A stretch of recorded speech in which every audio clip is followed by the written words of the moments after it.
പിതാവിൻ്റെയും പുത്രൻ്റെയും പരിശുദ്ധാത്മാവിൻ്റെയും നാമത്തിൽ ആമേൻ. വിശുദ്ധ പൗലോസ്ലീഹ എഫെസൊസ്യർക്ക് എഴുതിയ ലേഖനത്തിൽ പ്രകാരം അരുളി ചെയ്യുന്നു: വാക്ക് അളന്നു തൂക്കി ഉപയോഗിക്കുക, വായ്ക്ക് വാതിലും പൂട്ടും നിർമ്മിക്കുക, നിനക്ക് വേണ്ടി പതിയിരിക്കുന്നവരുടെ മുമ്പിൽ ചെന്ന് വീഴാതിരിക്കണമെങ്കിൽ നാവ് കൊണ്ട് തെറ്റ് ചെയ്യാതിരിക്കുക. കർത്താവേ, ഞങ്ങളുടെ എല്ലാ കുറവുകളെയും പോരായ്മകളെയും ബലഹീനതകളെല്ലാം അങ്ങേക്ക് സമർപ്പിക്കുന്നു. ഞങ്ങളുടെ നാവ് കൊണ്ട് നന്മ പറയുവാൻ, ദൈവത്തെ പ്രഘോഷിക്കുവാൻ പ്രത്യേകവിധം ഞങ്ങളെ അഭിഷേകം ചെയ്യണമേ.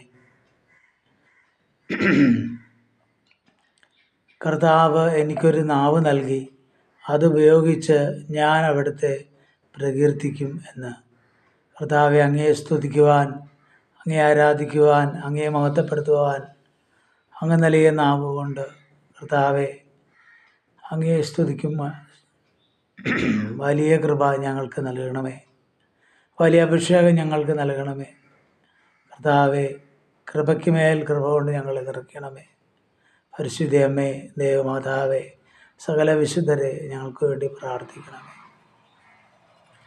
പരിശുദ്ധ പരമ ദിവ്യകാരുണ്യത്തിന് എന്നേരവും ആരാധനയും സ്തുതിയും പുകഴ്ചയും ഉണ്ടായിരിക്കട്ടെ.